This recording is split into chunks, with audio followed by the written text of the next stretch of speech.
Olá pessoal, tudo bem? Nós estamos na nossa série de vídeos sobre teologia sistemática, sobre doutrina cristã, sobre os ensinamentos ao longo da palavra de Deus. Nós já falamos em um vídeo anterior sobre a revelação de Deus, colocando ali como aspecto geral a revelação geral de Deus a todos os homens.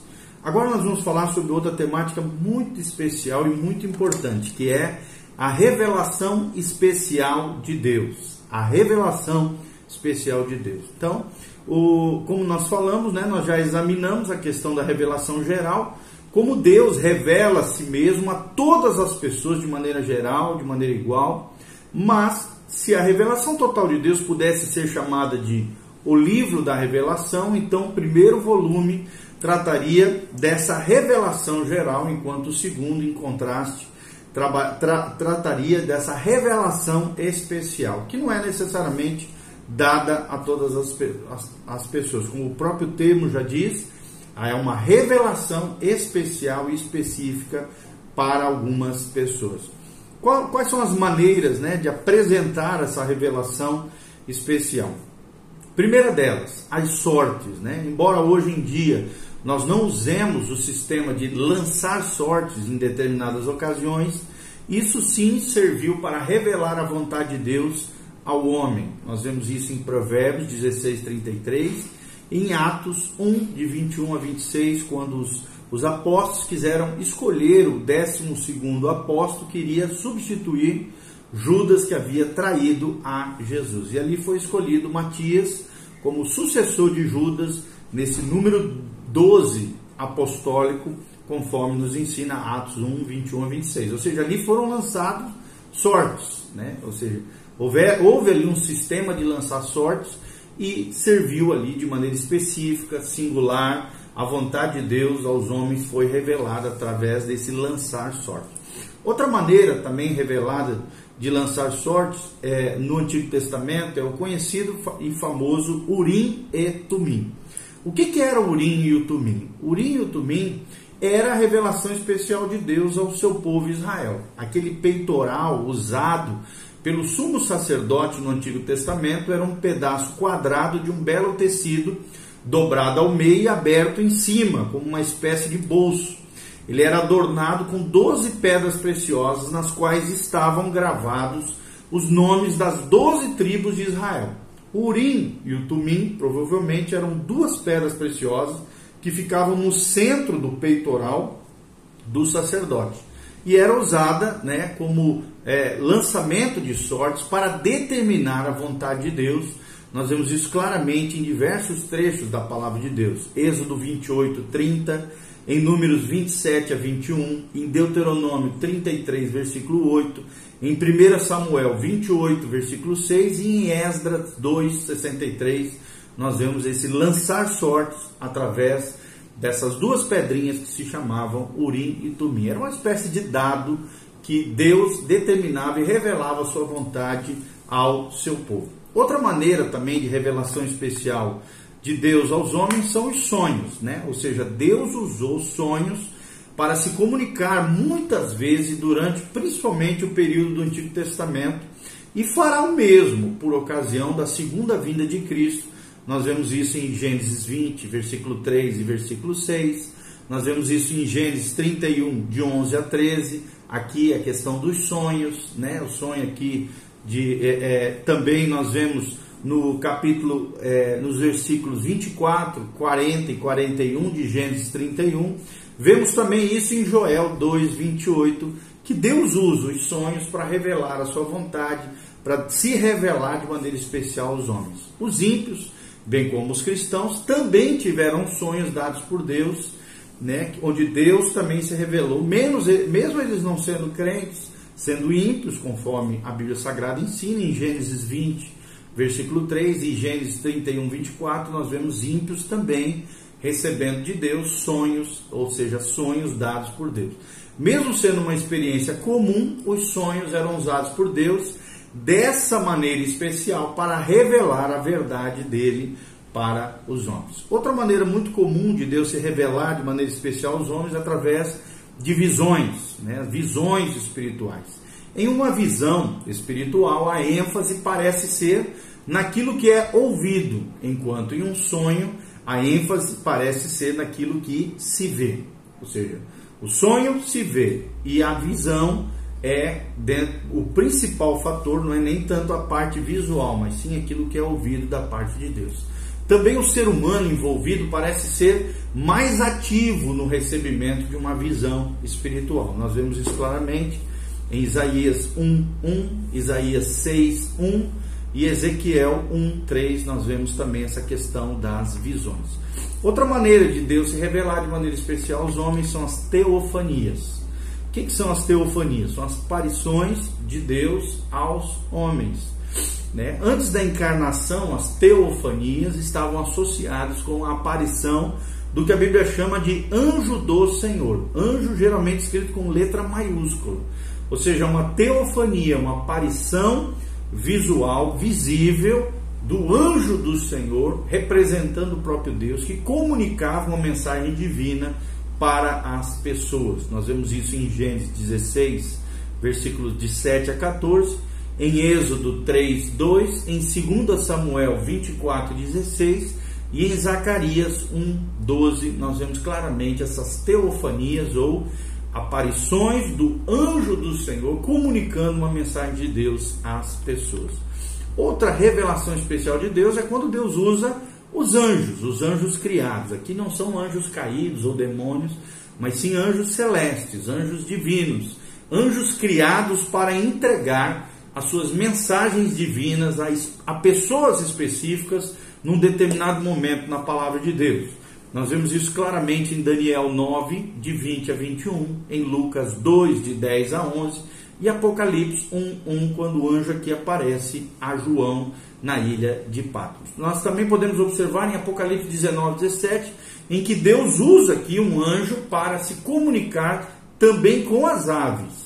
Então, além de se comunicar aos homens, Deus também pode, com seus anjos, se comunicar a qualquer espécie de animais ou bichos ou criação do universo criado por Deus, ok? Anjos também é uma revelação especial de Deus. Outra maneira de Deus se revelar de maneira especial aos homens é através dos seus profetas. Profetas, ou seja, os profetas do Antigo Testamento traziam ao povo de Deus a mensagem do Senhor para a humanidade. Nós vemos isso claramente em 2 Samuel 23, versículo 2, em Zacarias 1:1, assim como fizeram os profetas do Novo Testamento também. Nós vemos isso claramente em Efésios 3:5. Falavam esses profetas com autoridade porque comunicavam a palavra do Senhor. Ou seja, hoje, para nós, um pregador ou mestre, hoje em dia, é uma espécie de profeta do Senhor. Apesar de não se qualificar como profeta, ele anuncia ou explica a palavra de Deus dada e escrita previamente através das escrituras sagradas, tá? Então, é claro que são funções diferentes, profeta a profeta, mas hoje, querendo ou não, os pregadores realmente alinhados com o céu, os pastores, que estão exercendo o ministério de ensino, com a autoridade de Deus, com a legitimidade, a autoridade e o alinhamento com o céu, podem ser considerados palavra profética também, palavra divina, até porque estão debaixo de uma inspiração de Deus extraordinária, especial de Deus aos homens. Claro que isso tudo é mediante consagração, santificação e uma unção específica de Deus para aquela pessoa no cumprimento de determinada função ou ministério específico, de alertar o povo de Deus com relação àquilo que está no coração de Deus para hoje, para a sua igreja, para o seu povo hoje, ok? Também Deus se revela de maneira especial através de eventos, ou seja, atividades de Deus na história também constituiu um canal de revelação divina. A libertação, por exemplo, do povo de Israel do Egito revelou os atos de justiça do Senhor, de acordo com, por exemplo, Miqueias 6:5. Os atos de juízo também revelam quem é Deus, lá em Ezequiel 25:7. E é claro, a encarnação do próprio Cristo revelou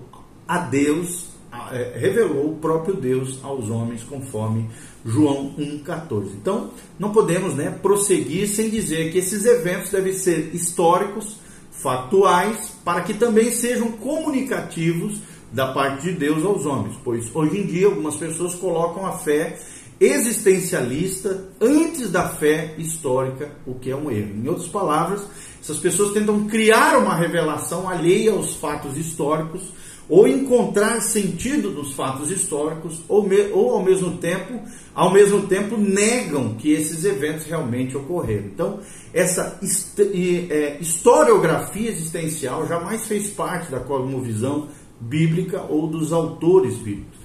Então, se quisermos entender corretamente seu significado, os eventos não devem ser apenas históricos, mas também precisam ser interpretados segundo a inspiração divina, filtrados pela palavra de Deus. Por exemplo, muitas pessoas foram crucificadas na época dos judeus.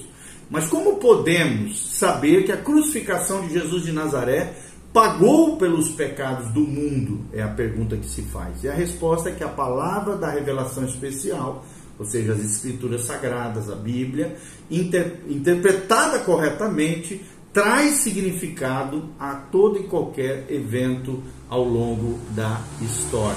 Tá? Evento que tenha, claro, nós estamos falando eventos que sejam referentes à revelação especial de Deus aos homens. Outra revelação especial de Deus aos homens é a própria pessoa de Jesus Cristo. Indiscutivelmente, né, além dos sonhos, Urim, Tumim, as sortes, visões, teofanias, anjos, tudo isso que nós já falamos, Jesus Cristo, indiscutivelmente, a encarnação de Jesus Cristo foi um dos principais meios dessa revelação especial.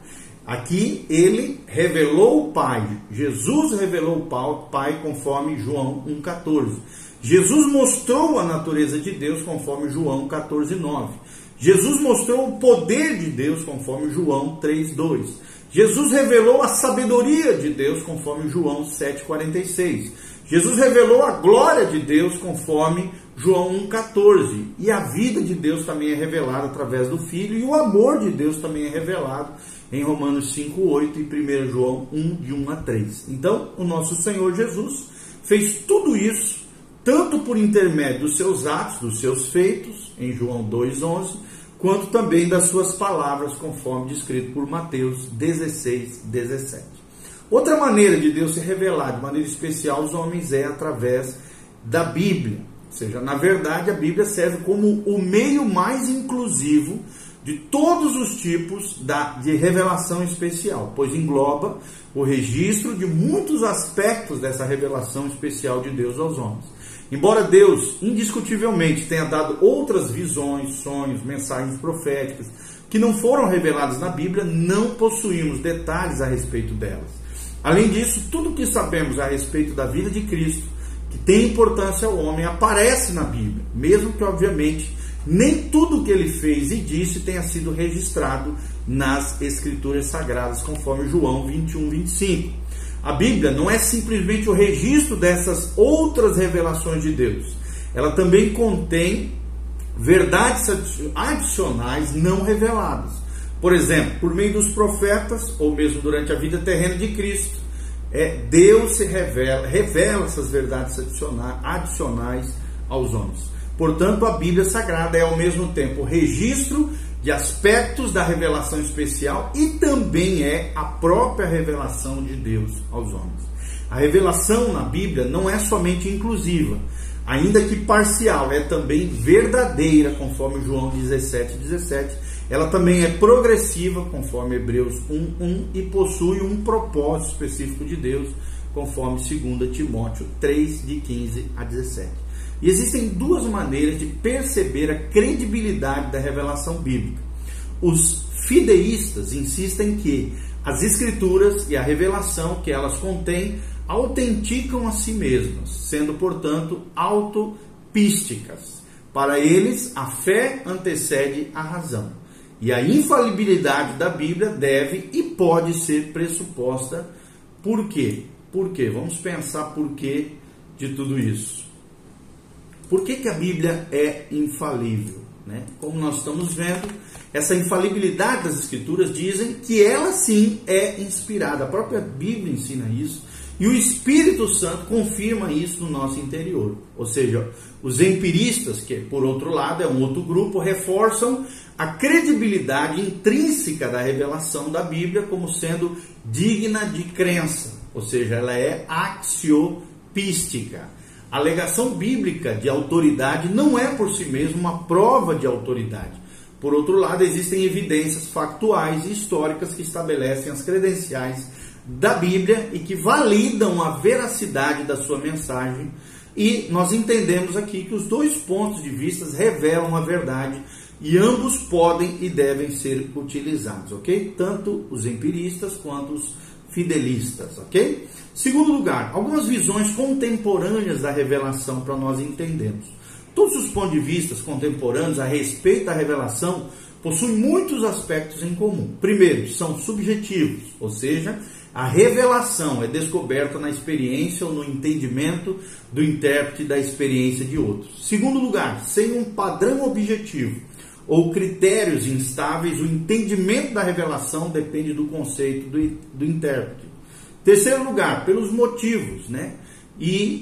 Ou seja, as visões contemporâneas da revelação são subcristãs, pois elevam a mente humana acima do que Deus revelou de maneira material, o que é perigosíssimo, esse último ponto aqui, como nós estamos falando, ok? Qual é a revelação como atividade divina? E a revelação como atividade divina? Como é que fica essa questão? Esse ponto de vista afirma que a revelação de Deus consiste dos atos poderosos de Deus ao longo da história. Claro que existe alguma verdade nisso, pois Deus revelou a si mesmo nos atos históricos dentro do cronograma humano. Os conservadores acreditam que esses atos são factuais, em alguns casos até milagrosos. Já os liberais, né, que é uma corrente perigosa, herética, os liberais negam a historicidade desses atos de Deus revelados na história humana. Porém, tanto conservadores quanto liberais deixam a interpretação desses atos a critério do intérprete. Aqueles que negam a realidade histórica desses atos procuram afirmar que eles, na verdade, são atos de Deus, que receberam do intérprete, então, um significado importante. Já a revelação, então, pode ser pouco mais do que um evento psicológico na mente do intérprete. E a revelação como encontro pessoal, é muito importante nós falarmos sobre isso, a revelação como um encontro pessoal. Para essa escola de pensamento, a revelação não consiste de uma informação comunicada, mas sim de um encontro interpessoal entre Deus e os homens. Portanto, Deus pode ser conhecido apenas como sujeito, nunca como objeto, pois o segundo precisaria de proposições a respeito dele. A revelação não nos oferece informações a respeito de Deus, mas com o próprio Deus em um encontro pessoal. Porém, a revelação a respeito de Deus, ou seja, a proposição, é necessária para a revelação de Deus, o que eles chamam de encontro. Fatos são essenciais para esse encontro. A revelação como encontro aparta a revelação da história até certo nível. E isso certamente se baseia no existencialismo. Veja um exemplo dessa perspectiva quando eles dizem o seguinte: na Bíblia, a autorrevelação de Deus é pessoal e não proposicional. Isso equivale a dizer que a revelação suprema está no relacionamento de confrontação, na comunhão, em vez de na comunicação dos fatos. Tradicionalmente, a revelação e a Bíblia são inseparáveis. Os pontos de vista contemporâneos têm colocado uma barreira divisória entre a Bíblia e a revelação, gerando resultados devastadores no seio da cristandade. Passou-se então a acreditar que a revelação não precisa mais ser encontrada apenas na Bíblia, mas também é vista nos atos poderosos de Deus e um encontro pessoal entre Deus e os homens. A experiência existencial substituiu a verdade objetiva como a palavra de Deus, o que é um perigo. É perigosíssimo porque coloca o subjetivismo acima, dando autoridade ao coração humano, à mente humana, acima da palavra de Deus, que é a verdade objetiva de Deus aos homens. Em resumo, tudo aquilo que nós falamos, a revelação especial, conforme registrado na Bíblia, oferece um conteúdo da mensagem de Deus para o mundo dos humanos. A inspiração está ligada ao método que Deus utilizou para registrar o conteúdo das Escrituras. E a inerrância está relacionada com a precisão desse registro, porque a Bíblia é inerrante, infalível e é maravilhosa, revela o coração suficiente. Ela é infalível, inerrante e suficiente, ou seja, tem tudo aquilo que é suficiente para a salvação do homem, ok? Que Deus abençoe você, que a graça e a paz de Jesus venha sobre a tua vida. Lembre-se, Deus quer se revelar de maneira especial aos homens. Tenha uma vida íntima, uma comunhão pessoal com esse Deus maravilhoso, o Deus da Bíblia, o Deus Todo-Poderoso, o Senhor, Criador dos céus e da terra. Eu te desafio a conhecer mais e mais, a prosseguir em conhecer mais e mais o Senhor, porque esse Deus é maravilhoso e é o Deus que nós servimos. Então dê o seu joinha, siga o nosso canal aí no sininho que tem aí, né? Vai ficar na parte superior à direita também para você adicionar o seu canal. Siga os outros vídeos que nós estamos aqui ensinando acerca da teologia sistemática. Que Deus te abençoe em nome de Jesus e faça seus comentários abaixo conforme Deus te direcionar. Um abraço, um beijo do pastor Giovanni. Deus abençoe você, sua casa e sua família. Amém e amém.